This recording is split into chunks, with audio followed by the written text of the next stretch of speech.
Assalamualaikum warahmatullahi wabarakatuh. Pemirsa MTA TV dimanapun Anda berada, alhamdulillahirrabbilalamin. Puji syukur kita aturkan kehadirat ilahi Allah SWT. Di hari ini kita dipertemukan kembali di acara berbagi ilmu dan manfaat. Salawat serta salam semoga tercurah limpahkan kepada junjungan kita Rasulullah Muhammad SAW beserta para keluarga, para sahabat, dan para pengikutnya yang setia menegakkan sunnah-sunnahnya. Pemirsa dimanapun Anda berada, hari ini kita masih ada di pertengahan Ramadan dan insya Allah ini akan menjadi hari kita bertemu dengan makanan-makanan yang menjadi pilihan atau menu dari keluarga kita. Dan tema atau topik untuk hari ini sangatlah berkaitan erat dengan bulan Ramadan ini, karena ada tema terkait dengan pangan asuh, ya, pangan asuh, ASUH, yakni pangan yang aman, sehat, utuh dan halal. Dan sudah berada di tengah-tengah kita kali ini ada Dr. Insinyur Khairul Anam MPMT. Beliau ada di Halal Research Center dan Service LPPM UNS, serta beliau juga sebagai dosen ilmu teknologi pangan Fakultas Pertanian UNS. Assalamualaikum warahmatullahi wabarakatuh. Waalaikumsalam warahmatullahi wabarakatuh. Bagaimana kabarnya? Alhamdulillah sehat. Ya. Puasanya lancar ya? Insya Allah. Alhamdulillah. Ini temanya cukup bagus sekali karena ini hari ini kita membutuhkan banyak menu. Di sana ada pilihan-pilihan daging, makanan dan lain sebagainya. Dan ini apalagi Muslim sudah pasti kriteria halal itu menjadi stressing. Bagaimana sebenarnya kita menyikapi pangan asuh itu sendiri dan bagaimana memilih pangan yang ada kriteria asuh itu? Silakan. Baik, terima kasih Mas Rudi. Dan juga pemirsa sekalian di mana saja berada. Tentu pertama kami bersyukur pada Allah SWT dan juga selamat menjalankan ibadah Ramadan. Mudah-mudahan di derajat takwa bisa kita raih di Ramadan ini dan juga mudah-mudahan kita dipertemukan di bulan Ramadan yang akan datang. Mas Rudi menjawab pertanyaan Mas Rudi tadi tentang asuh adalah ini sebetulnya kriteria umum yang dipersyaratkan oleh Badan POM atau pemerintah kita itu adalah pangan yang kita konsumsi itu memang sebaiknya aman. Artinya aman itu harus berbebas dari kontaminasi bahan yang berbahaya tentunya ya. Nanti akan kita kupas lebih detail tentang masing-masing itu. Kemudian utuh atau sehat itu tentu mempunyai nilai gizi yang baik karena kita mengonsumsi makanan itu ada tujuannya untuk supaya badannya sehat diantaranya selain sumber energi toyib ya. Kemudian utuh itu artinya ya tidak tercampur dengan bahan yang lain, utamanya nanti seperti yang tadi disampaikan oleh Mas Rudi itu adalah kalau pangan berasal dari hewan gitu ya, sehingga jelas ini hewan apa, ini hewan ayam, ini hewan kambing, ini sapi, atau bahkan yang mungkin sekarang beberapa di luar beredar mungkin ada daging tikus maka, nah maka kalau kita tidak tahu tentu tidak tahu utuhnya itu, ini kita bisa tertipu gitu ya, apalagi sekarang juga banyak katakanlah misalkan daging burung dara, mungkin bagian bagian tertentu sama mirip gitu. Kalau tidak utuh kan jadi tidak kelihatan gitu. Ya kemudian tentu tadi disampaikan adalah di bulan Ramadan itu halal gitu. Jadi semua proses baik panganan yang berasal dari hewani, kemudian nabati, buah-buahan maupun produk-produk fermentasi mikrobial itu adalah diolah berdasarkan syariat agama Islam sehingga statusnya halal gitu. Nah, jadi kalau kita lihat satu demi satu, aman ini artinya ya memang secara umum itu adalah tidak membahayakan bagi konsumennya, bagi kita yang mengkonsumsi gitu ya. Nah, jadi safe for human consumption ya. Jadi semua aman untuk seluruh manusia yang mengkonsumsinya. Artinya tidak mengandung bahaya baik itu bahaya kimia, bahaya biologis, bahaya mikrobiologis ataupun juga bahaya fisik ya. Karena bisa jadi kadang-kadang makanan kita itu bisa tercemar oleh berbagai macam potensi cemaran tadi, bahaya biologis, mikrobia terjadi di mana-mana ya, apalagi produk hewani, produk susu, produk daging itu sebagai sumber tempat hidupnya mikrobia. Demikian juga sayuran, kemudian buah-buahan tentu aman dari bahaya biologis. Dan tidak lupa kita juga saat ini proses pengolahan pangan itu banyak sekali, gitu. Sehingga ada bahan tambahan, ada bahan ingredient, mungkin ada pengental, mungkin sebagai penyalut dan sebagainya yang itu berasal dari bahan-bahan kimia. Dan juga kadang-kadang terikut fisik juga gitu. Katakanlah mungkin tadi produk hewan daging terikut rambut hewannya gitu, atau bahkan terikut rambut kita yang mengolah. Gitu, ya. Jadi itu aman gitu. Jadi fisik, kimia maupun biologisnya. Gitu. Jadi sehingga untuk mendapatkan bahan-bahan yang utamanya sangat kritis tadi daging itu tentu harus berasal dari hewan halal, jelas itu. Kemudian yang kritis lagi adalah proses penyembelihannya harus dilakukan secara halal gitu. Proses penyembelihannya secara syar'i dan juga dilakukan oleh yang sudah sesuai ketentuan dengan agama Islam gitu. Dan sebetulnya juga diatur juga di dalam Kementerian Agama siapa yang berhak menyembelih itu gitu ya. Gitu. Ya. Baik.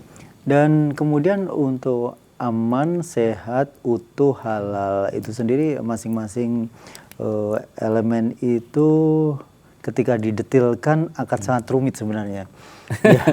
Akan sangat rumit ya, karena ketika kita terkadang memang kita dalam keutuhan itu misalnya sate kambing lah begitu. Ketika kita nggak di tempat penyembelihan sate kambing itu dari aroma, rasa itu sendiri kan spesifik, misalnya kambing itu dengan sapi itu akan jelas beda. Nah, bagaimana masing-masing kita, tapi dalam pengolahan ada juga yang sudah pintar sehingga rasa kambing itu tidak perengus, begitu misalnya. Nah, bagaimana kita bisa mendapatkan satu informasi yang valid bahwa daging atau makanan itu sesuai dengan apa yang dipromosikan gitu. Nah, tentu kita harus bisa membedakan masing-masing daging ya. Kalau toh misalkan daging kambing dengan daging sapi bagi sebagian besar semuanya mungkin tidak masalah gitu. Tapi kalau dengan tercampur daging babi lah itu kan jadi masalah kan gitu. Sangat masalah kan gitu. Nah, ini hal yang harus kita ketahui ya, bagaimana perbedaan antara daging ayam, daging sapi, daging babi gitu ya. Paling gampang mungkin daging sapi dengan babi gitu ya. Nah, dengan ayam juga mudah. Nah, paling tidak juga ada beberapa kriteria. Kita bisa mengetahui dari warnanya gitu.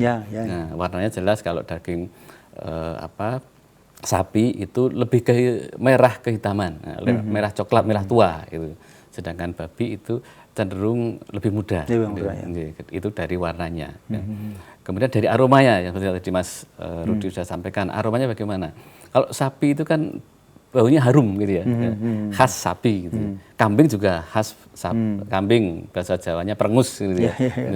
Nah, kemudian kalau babi aromanya agak sedikit tercampur urin gitu ya, jadi nggak begitu bagus gitu, karena memang sistem pencernaan ya di babi makanan juga kotor, kemudian yang karena mempengaruhi itu bagian kandung kemihnya itu sering bocor sehingga beberapa urin itu bisa merembes ke daging. Nah, itu yang kemudian kadang-kadang daging babi itu menjadi baunya tidak enak gitu ya.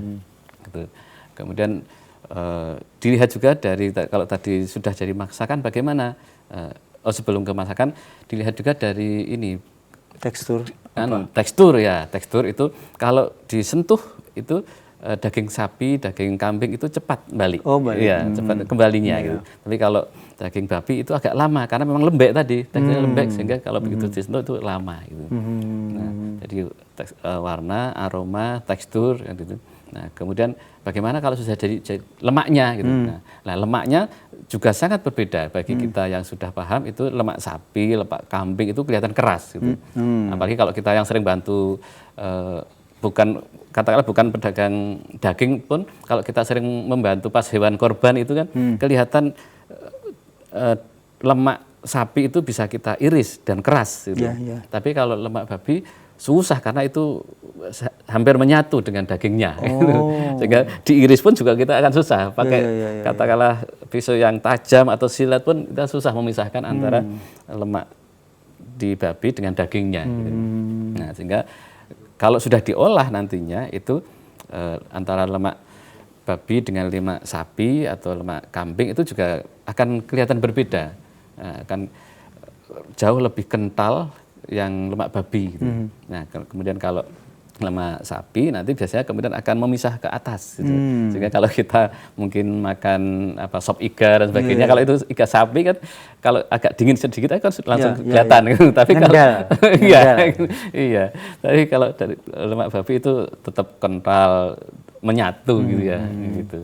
Itu beberapa kriteria yang bisa kita tandai kalau sudah diolah gitu ya. Jadi meskipun beberapa kriteria itu mungkin tidak familiar bagi kita, tapi paling tidak kita memang harus mengetahui bagaimana ciri-ciri daging babi dengan non babi ya gitu. Ya, baik. Pemirsa dimanapun Anda berada, siang hari ini bagi Anda yang saat ini menyimak acara berbagi ilmu dan manfaat, ini tentu saja sangat menggugah hati kita untuk waspada, sekaligus untuk mengerti bagaimana kita bisa mendapatkan utamanya daging ya, ini di acara BIM. Silakan telepon di 0271 679 3000, SMS WA di 0811 255 3000. Nah, tentu saja sebagai warga masyarakat luas ini berhak mendapatkan informasi yang betul, yang jujur, bagaimana agar masyarakat itu mendapatkan sesuatu, misalnya daging tadi, dengan benar di mana dia harus dapatkan, kemudian informasi apa, apakah ada stempel halal dan lain sebagainya. Ini bagaimana? Karena kita tahu bahwa di pasar tradisional hal itu sulit kita bisa dapatkan informasi. Ya silakan. Kalau yang untuk masih bahan mentah ya, tentu ini kita harus perhatikan bagaimana kondisi bahan mentahnya gitu. Jadi kelihatan utuhnya itu otomatis kita akan jelas tahu. Kalau tapi tadi daging itu ayam kelihatan ayam utuhnya, bebek ya utuh dan sebagainya gitu. Kemudian yang kedua adalah bagaimana kita bisa melihat sekarang sudah mulai banyak bersyukur beberapa rumah potong hewan. Gitu. Nah, kalau para pedagang itu juga mengambil dari rumah potong hewan atau rumah potong unggas atau rumah potong ayam yang bersedia halal, nah insya Allah itu juga dari hewannya halal, kemudian cara proses penyembelihannya juga halal. Gitu. Tapi kita juga hati-hati juga untuk yang daging sapi, daging kambing itu kan kadang-kadang dibuat bakso misalkan. Nah itu kemudian tempat penggilingannya. Nah, tempat penggilingan itu bagaimana kebiasaan si penggiling. Sebetulnya juga nanti pada suatu saat juga perlu sertifikasi juga itu tempat penggilingan daging. Dan sekarang sudah ada juga beberapa tempat penggilingan daging yang sudah bersertifikasi. Gitu. Nah, tapi sekarang mungkin belum semuanya. Seandainya di pasar tradisional kita belum sertifikasi ya tidak apa-apa. Tapi paling tidak bisa menanyakan kepada penggiling bahwa ini hanya dipakai untuk menggiling daging yang halal gitu. Jadi tidak campur dengan bahan daging yang tidak haram, yang haram gitu ya. Nah, jadi dan juga tidak boleh bergantian gitu. Kalau satu perusahaan punya 2 mesin penggiling, ya satu-satu gitu, tidak boleh bergantian gitu. Nah itu yang bisa kita upayakan ya minimal untuk bisa mendapatkan bahan-bahan yang bahan baku yang halal gitu. Tapi kemudian kalau itu sudah jadi proses pengolahan, nah kita lebih mudah lagi ini. Apalagi sudah dikemas, itu tentu pemerintah kita juga sudah mengupayakan bagaimana mendapatkan barang yang yakin sebagai kita warga negara, apalagi umat muslim itu juga sudah ada panduannya yang kita kenal dengan kita harus cek klik gitu, atau kita cek kemasannya. Karena di dalam kemasan itu ada banyak informasi yang kita dapatkan. Gitu. Jadi kemasan produksi apapun informasi di dalam kemasan itulah kan akan ditampilkan dalam kemasan. Maka cek kemasannya. Khusus kemasannya tentu kaitannya dengan keutuhan. Apa kemasannya masih bagus, masih utuh, tulisannya juga masih bagus. Apalagi kalau itu dari kaleng, tentu harus diyakinkan bahwa itu kalengnya tidak penyok, tidak apalagi tidak karaten, gitu, kemudian tidak mengembung. Nah, kalau mengembung dari dia sudah terbentuk fermentasi kemudian menghasilkan gas. Gitu. Nah, kemudian yang kedua adalah labelnya. Ya. Informasi semua produk juga ada di dalam label. Ya. Dan nanti tentang label juga tentu ada regulasi tersendiri tentang labelnya. Apa yang harus dimuatkan di dalam label. Karena di dalam label tentu memuat nama produknya, jenis produknya, berat bersihnya, kemudian termasuk label mencantumkan logo halal bagi yang dipersyaratkan atau memerlukan. Itu sudah dan itu bahkan di dalam regulasi merupakan salah satu informasi yang harus ditempatkan di bagian yang mudah dilihat, di bagian depan gitu. Nah, jadi itu ya ada 6 hal yang memang ada beberapa indikator, kata nama produk, nama perusahaan, isi bersih, kemudian label hal itu harus di depan. Gitu. Kemudian yang ketiga adalah yakinkan bahwa produk olahan yang sudah kemas tadi punya izin edar. Gitu. Izin edar, baik itu dikeluarkan oleh pemerintah kabupaten yang dalam hal ini biasanya sebagai leading sektornya adalah Departemen Kesehatan atau Dinas Kesehatan Kabupaten Kota, maupun di tingkat pusat yang leading sektornya adalah BPOM. Gitu. Jadi izin edar di Indonesia ada 2, yaitu PIRT, kalau itu industri masih dalam skala rumah tangga, dan juga izin edar oleh Badan POM. Gitu. Dan terakhir adalah tentu pastikan lifetime-nya atau tidak kadaluarsa. Masa kadaluarsa sampai kapan? Ya. Sebaiknya dikonsumsi sebelum tanggal kadaluarsa itu habis. Gitu. Jadi meskipun kelihatannya masih bagus, tapi kalau kadaluarsanya sudah tertera habis ya kita upayakan untuk tidak dikonsumsi lagi. Itu untuk produk bahan yang sudah dikemas atau yang olahan, Mas Rudi. Ya. Baik, dan mungkin juga bagi masyarakat awam yang muslim itu malah mereka punya kebiasaan ketika yang jual ini sholat, misalnya, pasti mereka akan lebih lebih welcome juga terhadap produk-produk yang dia jual begitu. Dan bahkan ini perlu juga dimengerti oleh market-market besar yang di sana semuanya memang sebenarnya yang jualan sebenarnya bebas ya, yang namanya jualan ya. Tapi misalnya di sana ada ikan, daging dan sebagainya. Di situ ada jualan babi, itu saja orang sudah pasti orang Islam sudah jangan di sana jualan babi, bisa jadi ini pisaunya itu campur aduk dan sebagainya begitu. Nah, apakah di Indonesia tentang hal itu aman, Pak? Nah, pertanyaan ini menarik, Mas, karena di Undang-Undang Nomor 33 tahun 2014 itu bahkan spesifik itu diatur dalam proses perdagangan itu ya. Nah, jadi ini satu-satu undang-undang di dunia ini, undang-undang halal itu hanya Indonesia yang punya, termasuk mengatur cara perdagangannya. Di situ disampaikan dalam proses perdagangannya atau displaynya itu harus terpisah antara barang yang halal dengan barang yang haram. Gitu. Dan sebisa mungkin tidak boleh terjadinya kemungkinan kontaminasi. Gitu. Jadi kalau sebisa mungkin ya raknya sendiri. Gitu. Bahkan juga disampaikan harus ada katakanlah penjelasan atau di labelnya itu mungkin bisa dikasih non halal gitu atau gambar babi. Kalau babi kan jelas itu yang tidak debatable ya pasti haramnya kan gitu. Kemudian atau dengan misalkan ada tulisan pork atau apa gitu. Jadi istilah-istilah yang kaitannya dengan barang-barang yang haram. Jadi pertanyaan Mas Rudi tadi itu dalam proses perdagangan sudah diatur juga, artinya dalam display atau proses jual belinya itu harus bisa meyakinkan, walaupun dalam satu toko misalkan, itu harus meyakinkan bahwa tidak memungkinkan terjadi kontaminasi antara barang-barang yang halal dengan barang-barang yang tidak halal atau haram. Gitu. Jadi ya itu nanti tergantung bahannya kan gitu. Kalau bahannya kering mungkin beda meja mungkin tidak apa-apa gitu. Kemudian ditambah kemasannya gitu dan lain sebagainya. Jadi intinya pemerintah bersyukur kita sebagai warga negara sudah mengatur sampai ke tingkat perdagangannya. Bahkan juga distribusinya. Gitu. Jadi tidak boleh juga memungkinkan dalam proses pengiriman itu nanti tercampur barang yang halal dengan barang yang haram yang memungkinkan terjadi kontaminasi gitu. Itu juga tidak boleh gitu. Maka sertifikat halal sekarang sudah tidak hanya pada produknya, tapi termasuk di bagian jasa, dan jasa itu jasa transportasi juga gitu.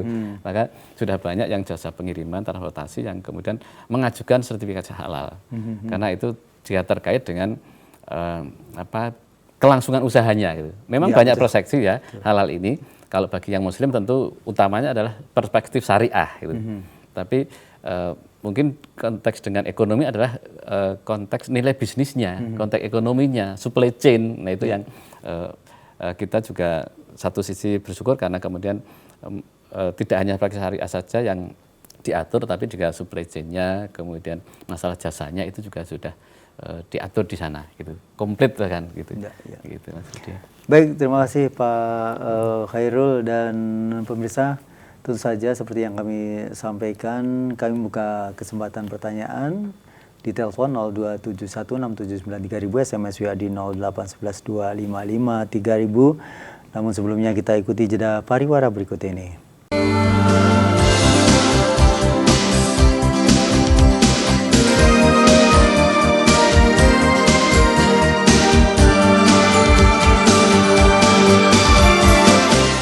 Baik pemirsa, dimanapun Anda berada, Anda masih bersama di acara berbagi ilmu dan manfaat. Kita masih ada di pangan asuh, aman, sehat, kemudian utuh, serta halal. Nah ini satu hal yang bagus sekali untuk kita ulas di sini. Pertanyaan-pertanyaan Anda tentu saja ini masukan, sekaligus nanti bila kita dapatkan jawaban dari narasumber kita Pak Khairul, Anda juga bisa mengerti karena di sini nanti akan juga dibahas tentang sertifikasi, bagaimana kita misalnya ada pengolahan makanan yang halal seperti apa, nanti kita akan bisa tanyakan. Nah terkait dengan pangan halal kemudian ini nantinya ke depan pasti ada sertifikasi siapa-siapa yang pas mendapatkan sertifikasi halal dan lain sebagainya. Ini bagaimana cara memperolehnya dan mungkin bisa disampaikan lebih detail. Ya, oke. Baik Mas Rudi, terkait dengan kebijakan di pemerintah kita, tadi sudah kita sampaikan sudah ada Undang-Undang Nomor 33 Tahun 2015 tentang wajib produk yang halal, dan itu berlaku sejak 2019 mestinya gitu. Tapi kemudian kita masih menata infrastruktur dan lain sebagainya. Nah, sejak tahun 2024 per 17 Oktober yang akan datang itu pemerintah kita mewajibkan ada 3 produk yang wajib bersertifikat halal itu. Nah, 3 produk itu tentu utamanya adalah produk makanan dan minuman. Itu per 17 Oktober 2024 yang akan datang itu sudah harus bersertifikat halal. Apakah itu produk UKM maupun apalagi yang produk industri ya itu. Kemudian yang kedua adalah bahan bakunya dari bahan makanan tadi itu adalah bahan bakunya juga sudah harus bersertifikat halal. Dan yang kemudian bahan tambahan pangan ya, bahan baku, bahan tambahan, kemudian aditif, bahan ingredient yang lain. Dan yang ketiga adalah produk hasil sembelihan ya. Jadi karena meskipun hewannya itu berasal dari hewan yang halal, kalau tata cara penyembelihannya tidak halal tentu menjadi bangkai atau menjadi haram kan gitu. Jadi 3 produk ini per 17 Oktober 2024 itu wajib sertifikat halal. Bagaimana kalau belum sertifikat halal kan pertanyaan berikutnya tentunya. Nah, pemerintah ini sementara ini sudah merancang kalau sampai 17 Oktober 24 besok belum sertifikat halal itu akan ada peringatan tertulis ya. Kemudian kalau sudah peringatan tertulis juga masih belum, nah nanti ada denda administratif ya. Jadi ada denda administratif, mungkin denda berapa rupiah nanti saya juga belum mengetahui detail gitu. Nah kalau nanti periode waktu tertentu sudah ada denda administratif, kemudian masih banyak juga yang mungkin belum mengikuti regulasi ini karena undang-undang itu sudah lama, sudah hampir 10 tahun ya, 2014 sekarang sudah 2024. Nah, kalau masih ada juga kemudian nanti kewajiban untuk penarikan produk ya, dari peredaran. Nah, padahal kita menjual produk itu kan harapannya untuk bisa dijual kan. Nah, kalau tidak bisa diedarkan, bagaimana bisa menjual kan gitu. Jadi tentu itu rugi gitu. Dan itu tentu hal yang bagi sebuah industri itu hal yang paling dihindari, jangan sampai produk itu tidak boleh diedarkan gitu. Karena kalau tidak diedarkan berarti kan tidak bisa dijual gitu. Itu. Ya. Okay. Baik, Pak Khairul, yang sertifikasi yang model ini apakah juga pasti nanti akan ada kendala-kendala di lapangan ya? Ya, karena orang mungkin memiliki usaha penyembelihan atau penjualan ayam lah, ayam potong begitu. Terus kemudian dia sudah diketahui khalayak bahwa yang jual ini muslim, sholat 5 waktu, kemudian cara penyembelihannya pun syar'i begitu. Orang pasti tidak akan terpengaruh tatkala dia itu tidak mendapatkan sertifikasi halal misalnya seperti itu. Ini akan sulit ya di lapangan, pasti tetap masyarakat tetap memilih di situ meskipun dia belum bersertifikasi begitu. Nah, namun di sisi lain ada juga orang yang usaha baru karena dia punya modal, kemudian backgroundnya itu tidak halal, tapi ini kegiatan perekonomian yang notabene menguntungkan begitu, karena dia tidak punya basic untuk penyembelihan caranya bagaimana, atau bahkan bisa jadi dia tidak muslim begitu. Itu akan bisa memiliki sertifikasi halal tatkala terjadi seperti manipulasi informasi dan sebagainya. Nah, bagaimana mengatasi itu semuanya? Untuk hal-hal yang kritis, apalagi yang tadi kasusnya Mas Rudi sampaikan tentang penyembelihan, tentu ini karena sertifikasi halal itu ada 2 jalan ya, ada 2 cara. Yang satu adalah jalur reguler, kemudian yang kedua adalah jalur self declare. Self declare itu pernyataan pelaku usaha gitu. Dan kalau yang sertifikasi seperti penyembelihan itu termasuk yang kritis, sehingga hanya bisa dilakukan sertifikasi halal dengan jalur reguler, tidak bisa self declare gitu. Nah, untuk reguler ini sekarang baik reguler maupun self declare memang sudah online sertifikasinya di BPJPH. Tapi sepertinya kekhawatiran Mas Rudi tadi itu bisa dikatakanlah ditepis karena proses sertifikasinya juga cukup ketat gitu ya. Katakanlah entah itu yang sembelihan atau produk pangan olahan dan sebagainya itu, setelah kita membuat akun ke BPJPH secara online, kemudian nanti BPJPH secara administratif memeriksa dokumennya gitu.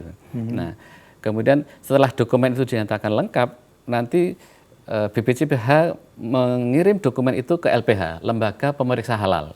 Nah, sebagai lembaga pemeriksa halal tentu juga ada syarat-syarat tertentu yang itu juga akan diakreditasi oleh BPJPH. Di antaranya adalah harus punya auditor, harus kemudian sudah mempunyai laboratorium yang bisa mengidentifikasi bahan-bahan itu terkontaminasi halal atau haram atau tidak. Seandainya belum punya laboratorium, ada kerjasama dengan laboratorium yang bersertifikat atau yang mempunyai kompetensi itu. Ada rekomendasi. Ya, sehingga peran LPH ini menjadi penting karena dia menjadi orang yang bertanggung jawab memeriksa yang nanti hasil dari pemeriksaan LPH itu menjadi bahan untuk sidang komisi fatwa gitu.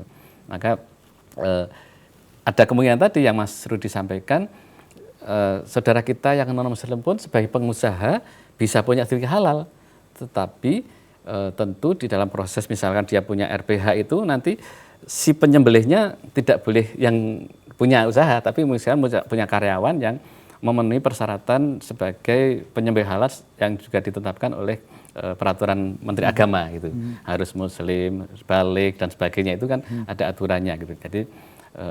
Jadi pemodal juga bisa juga, tetapi katakanlah sistem itu LPH nanti akan bertanggung jawab gitu. Kemudian nanti diaudit, kemudian LPH membuat laporan atau hasil pemeriksaannya, nah yang nantinya akan disampaikan kembali ke BPJPH. Nah, BPJPH kemudian mengirim ke Komisi Fatwa di MUI atau di Komite Fatwa yang sudah dibentuk. Ya. Nah, dari hasil itulah kemudian nanti keluar ketetapan halal. Ya.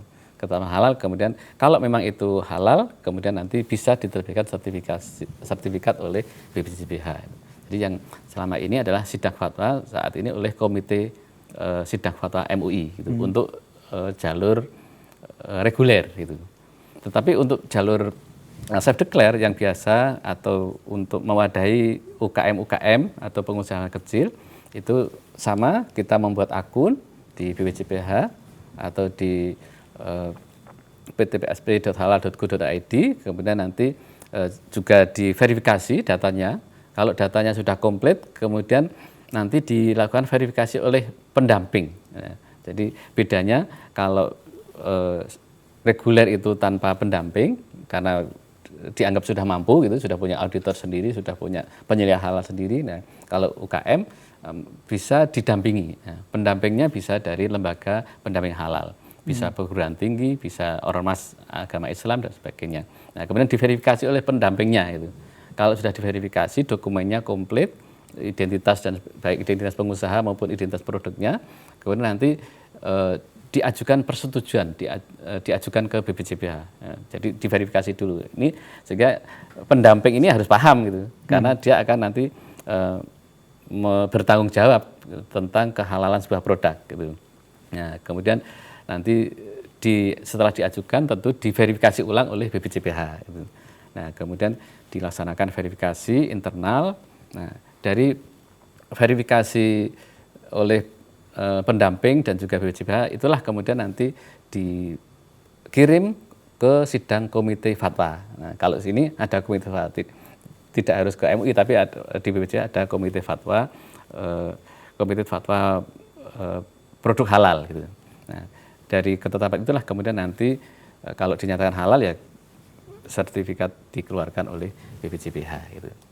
Cuma yang beberapa kasus atau tidak kasus tapi pengalaman selama ini mungkin saya sudah mengikuti regulasi yang ada tapi kok sertifikatnya belum ada misalkan. Nah, itu ada beberapa kesalahan yang diantaranya sejak tahun pertengahan 2024 ini, kalau dulu tidak ada kewajiban upload foto sebagai bukti validasi bahwa apakah si pendamping itu memang sudah mendampingi atau belum, kemudian sudah bekerja mengunjungi, melihat, memverifikasi, karena kalau mendampingi kok tidak berkunjung ke usahanya tentu tidak valid nantinya kan. Maka kemudian salah satunya adalah untuk validitas data itu mengupload fotonya gitu. Foto antara pelaku usahanya, foto produknya gitu. Jadi harus bareng foto gitu. Nah, kemudian mungkin sudah upload foto kok belum keluar sertifikat halalnya gitu. Karena ada beberapa kesalahan dalam foto gitu. Jadi beberapa kejadian itu foto misalkan saat foto tidak sopan gitu. Itu juga tidak akan diproses lanjut gitu. Jadi akan dikembalikan nanti. Tidak sopan. Kemudian sudah foto adalah usahanya Mas Rudi, saya pendampingnya, sudah foto dengan produknya. Nah, tapi Mas Rudi mengajukan beberapa produk, tapi fotonya hanya satu. Nah, itu juga tidak bisa gitu. Nah, kemudian tertutup gitu. Mohon maaf misalkan saudara kita bercadar pada saat foto produk itu, ya itu juga BPJPH nanti tidak akan dikembalikan juga fotonya gitu. Ya, kemudian katakanlah yang lain produknya satu, tapi barang yang diajukan banyak, nah, itu juga tidak bisa. Jadi kasus-kasus seperti itu menyebabkan beberapa sertifikat itu tidak cepat keluarnya. Gitu. Jadi memang harus diikuti aturan-aturan yang sudah ditetapkan. Kira-kira itu, Mas. Ya. Baik pemirsa, dimanapun Anda berada masih kami nantikan bagi Anda yang bertanya. Telepon di 0271 679 3000, SMS WA di 0811 255 3000.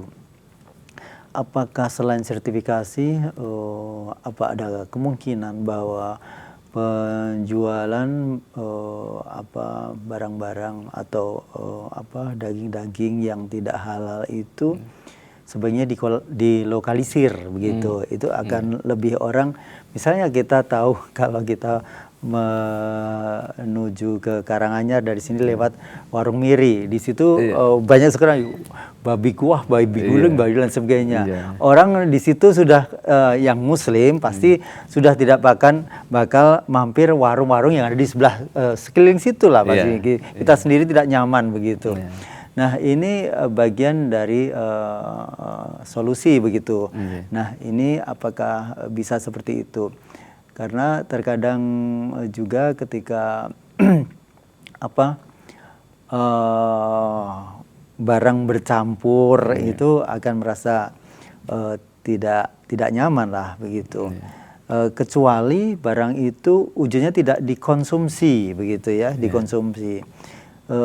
Saya termasuk orang yang appreciate juga ketika ada kemarin ada kuas dari bulu babi gitu, tertulis bahwa itu non halal begitu. Meskipun sebenarnya tidak dimakan sebenarnya, tapi memang ketika peruntukannya karena di warung-warung susu segar itu ketika ada roti biasanya mau dibakar, ini dicolek ke margarin. Nah, itu memang ini yang tidak pasti, kecuali itu untuk mengecat tembok dan sebagainya nggak masalah. Nah, apakah hal-hal seperti itu sudah mulai dipikirkan atau dirinci sehingga kita akan benar-benar nyaman sebagai konsumen? Terkait dengan lokalisir pedagang itu ya atau tempat penjualan, ya mungkin itu akan, kalau itu tempat daging los di pasar gitu, mungkin minimal mejanya kan gitu tempatnya, atau kalau mungkin close-nya ya lebih bagus gitu. Tapi yang jelas di situ sudah diatur supaya jangan sampai menimbulkan kontaminasi gitu. Kalau sekarang mungkin ya seandainya berjajar gitu mejanya saya, meja Mas Rudi gitu, nah mungkin ada penyekat gitu ya gitu. Nah itu supaya tidak memungkinkan kontaminasi gitu. Jadi intinya adalah pemerintah sudah memberikan aturan dalam proses perdagangan itu, barang yang halal dan yang haram itu tidak boleh bercampur gitu ya. Nah, kemudian seberapa besar proses kemungkinan kontaminasi itu tergantung barangnya gitu. Nah, kalau seperti tadi warung-warung itu ya sebetulnya kita sendiri bisa jadi itu supaya lebih aman ya tidak di daerah itu. Tapi sebetulnya juga dari sisi pengetahuan atau katakanlah kenyataannya pun, kalau memang warungnya saya, rumahnya sendiri, Mas Rudi sendiri, kemungkinan kontaminasi juga enggak kan gitu ya sebetulnya. Kecuali saya dagang dua macam atau beberapa produk olahan yang itu ada barang yang halal, ada barang yang tidak, itu yang perlu diatur lebih detail. Tapi kalau selama saya saja atau Mas Rudi saja yang menjual, itu kemungkinan kontaminasi juga sudah relatif kecil gitu. Dan meskipun satu warung atau satu pengusaha pun juga sudah diatur dengan detail. Jadi mungkin tidak perlu khawatir kita kan, selama itu secara murni dan konsekuen dilaksanakan gitu ya. Nah, kemudian terkait dengan tadi kuas dan sebagainya, itu memang kita memang harus mengetahui, karena tadi si pengusaha atau sebagai produsen itu sudah mengetahui regulasi yang ditetapkan oleh pemerintah gitu. Tetapi barangkali kita sebagai konsumen yang belum paham terhadap beberapa regulasi itu, sehingga kewajiban sebagai pelaku usaha, kewajiban sebagai produsen itu sudah memenuhi. Tadi dicontohkan adalah kuas, sudah ada tulisan non halal, atau di situ sudah tertulis jelas bahkan Bristol gitu. Atau dengan tanda yang mungkin di bagian ujungnya itu ada merah gitu. Itu sebenarnya salah satu informasi yang sudah diberikan oleh pengusaha atau pelaku usaha. Ini loh tandanya, kami sudah memenuhi regulasi yang dilakukan oleh pemerintah. Gitu. Cuma konsumen mungkin yang belum mengetahui kan itu. Nah, jadi seperti tadi kalau dari bulu babi atau bulu hewan itu tadi kalau ada tulisan Bristol atau bor itu menandakan bahwa istilah itu menandakan dari hewan babi gitu. Kemudian untuk bahan-bahan tambahan ya, apalagi kalau itu bahan tambahan pangan sebagai pengental, pewarna, emulsifier dan sebagainya, itu enzim itu ada istilah porcine. Nah, itu kan sudah, porcine itu spesifik, itu memang untuk babi. Iya, di sini. Ya, jadi ada porcine gitu. Ada pig gitu. Yang kemudian pork gitu. Itu kan sudah jelas ya. Itu daging babi gitu. Ya, kadang-kadang kita itu yang memang tidak melihat tadi di dilabel gitu. Di label sudah jelas ada tulisannya POK gitu. Nah, itu cuma kita yang tidak tahu ya, katakanlah, mohon maaf, mungkin pernah ada yang apalagi kalau memang produk itu dari negara daerah Timur Tengah misalkan, otomatis ada tulisan Arab dan nama produknya Arab gitu. Tapi meskipun ada tulisan Arab, kemudian ingredientnya tertulis POK gitu. Jadi tulisannya Arab itu menerangkan mungkin nama produknya, tapi di ingredient ada tulisan POK, ada porcine. Nah itu tentu haram kan juga kan. Nah itu yang barangkali kita kadang-kadang beberapa istilah ini yang belum paham. Maka kita harus mengetahui beberapa istilah terkait dengan babi dan produk turunannya gitu ya. Jadi apakah itu di darahnya, di tulangnya, di rambutnya gitu. Kemudian apalagi di dagingnya banyak sekali yang nanti menjadi produk-produk turunan itu gitu. Itu yang harus kita perhatikan. Selama kita mengetahui itu, karena regulasi juga sudah mengatur, insya Allah aman. Ya. Baik, terima kasih Pak Khairul atas informasi dan sosialisasi ini. Semoga ini akan menjadikan, karena media Majelis Tafsir atau MTA TV ini adalah media dakwah, pasti akan memberikan satu warning kepada muslimin di mana kita harus berhati-hati, karena memang kita warga Indonesia bermacam-macam ya, jadi tidak masalah juga kalaupun bersanding antara berlainan agama, tapi ini pun juga harus diberikan satu informasi yang terang benderang begitu, agar kita tidak salah untuk memilih begitu. Dan seperti tadi juga ada tenant yang menjadi lab-lab itu pun juga bisa dipilihkan yang memang notabene dari unsur-unsur keagamannya lebih kental begitu, maka di sana akan tidak ada keraguan orang yang mendapatkan sertifikasi itu. Ketika ini sertifikasinya dari organisasi tertentu yang tidak ada hubungannya dengan kesyarian, nah ini kadang-kadang kita malah kurang mantap begitu misalnya itu. Itu. Ya auditor ini Mas, nah, salah satu syarat auditor. Nah auditor ada syaratnya beragama Islam gitu. Syarat seorang jadi auditor di halal itu harus beragama Islam dan paham tentang kompeten. Kalau memang kompetensi tentang keilmuannya gitu, tapi salah satunya harus syaratnya agama Islam. Ya. Gitu. Baik, terima kasih, dan pemirsa, hanya sampai di sini sajian berbagi ilmu dan manfaat untuk hari ini. Saya Rudi Ervianto, mohon maaf atas segala kesalahan. Bila taufik wal hidayah. Assalamualaikum warahmatullahi wabarakatuh. Waalaikumsalam.